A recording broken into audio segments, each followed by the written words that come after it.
Di sebuah sudut kota Madinah, ketika cahaya matahari mulai tenggelam di balik rumah-rumah sederhana penduduk, seorang anak kecil duduk sendirian di pinggir jalan. Pakaiannya terlihat usang, wajahnya murung, dan matanya menatap kosong ke arah anak-anak lain yang sedang bermain dengan penuh kebahagiaan. Namanya adalah Abdullah. Sejak ayahnya meninggal dalam sebuah perjalanan, Abdullah hidup hanya bersama ibunya yang sudah tua dan lemah. Hari-harinya tidak lagi sama. Dahulu, ia sering digendong ayahnya, diajak berjalan-jalan, dan diberikan hadiah kecil setiap kali berhasil melakukan sesuatu yang baik. Namun kini, semua kenangan itu hanya tersimpan dalam hatinya. Pada suatu hari, ketika Rasulullah Muhammad berjalan bersama para sahabat di sekitar Madinah, beliau melihat Abdullah duduk sendirian. Rasulullah memperhatikan wajah anak itu yang tampak menyimpan kesedihan. Dengan penuh kasih sayang, beliau mendekatinya dan bertanya dengan suara lembut, "Wahai anakku, mengapa engkau duduk sendirian? Mengapa engkau tidak bermain bersama teman-temanmu?" Abdullah menundukkan kepala. Air matanya mulai jatuh perlahan. Ia menjawab, "Ya Rasulullah, teman-temanku bermain dengan ayah mereka. Mereka memiliki seseorang yang membelikan mereka makanan dan pakaian baru. Sedangkan aku tidak memiliki ayah lagi. Aku hanya bisa melihat mereka dari jauh." Mendengar jawaban itu, hati Rasulullah tersentuh. Beliau tidak hanya melihat seorang anak kecil yang kehilangan ayahnya, tetapi melihat sebuah hati yang sedang membutuhkan kasih sayang dan perhatian. Rasulullah kemudian duduk di samping Abdullah.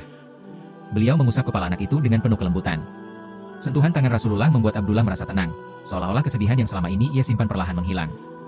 "Wahai Abdullah," kata Rasulullah, "apakah engkau senang jika aku menjadi seperti ayahmu, dan Aisyah menjadi seperti ibumu?"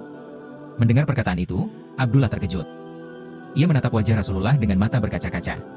Untuk pertama kalinya setelah kehilangan ayahnya, ia merasakan kembali kehangatan sebuah keluarga. "Benarkah, ya Rasulullah?" tanyanya dengan suara kecil. Rasulullah tersenyum dan menjawab, "Ya, wahai Abdullah. Sesungguhnya orang-orang yang menyayangi anak yatim dan memperlakukannya dengan baik akan mendapatkan kasih sayang dari Allah." Sejak saat itu, Abdullah tidak lagi merasa sendirian. Rasulullah selalu mengajarkan kepada para sahabat agar memperhatikan anak-anak yatim, membantu orang yang kesulitan, dan tidak membiarkan seorang pun merasa tidak dicintai. Peristiwa itu menjadi pelajaran besar bagi masyarakat Madinah. Banyak orang kemudian berlomba-lomba memberikan perhatian kepada anak yatim dan orang-orang yang membutuhkan. Mereka memahami bahwa kemuliaan seseorang bukan hanya terlihat dari banyaknya harta atau kedudukan, tetapi dari seberapa besar kasih sayangnya kepada sesama. Rasulullah adalah sosok yang sangat lembut. Beliau tidak pernah menganggap kecil kesedihan seseorang, bahkan kesedihan seorang anak kecil sekalipun. Bagi beliau, setiap manusia memiliki hati yang harus dihargai dan dijaga. Kisah Abdullah mengajarkan bahwa terkadang sebuah perhatian sederhana dapat mengubah kehidupan seseorang. Sebuah senyuman, sebuah sentuhan kasih sayang, atau sebuah kata yang menenangkan dapat menjadi cahaya bagi orang yang sedang berada dalam kegelapan. Hingga hari ini, teladan Rasulullah tetap hidup dalam hati umatnya. Beliau mengajarkan bahwa cinta dan kasih sayang bukan hanya diucapkan melalui kata-kata, tetapi diwujudkan melalui tindakan nyata. Karena sesungguhnya, orang yang paling dekat dengan Rasulullah adalah mereka yang memiliki hati penuh kasih dan kepedulian kepada sesama.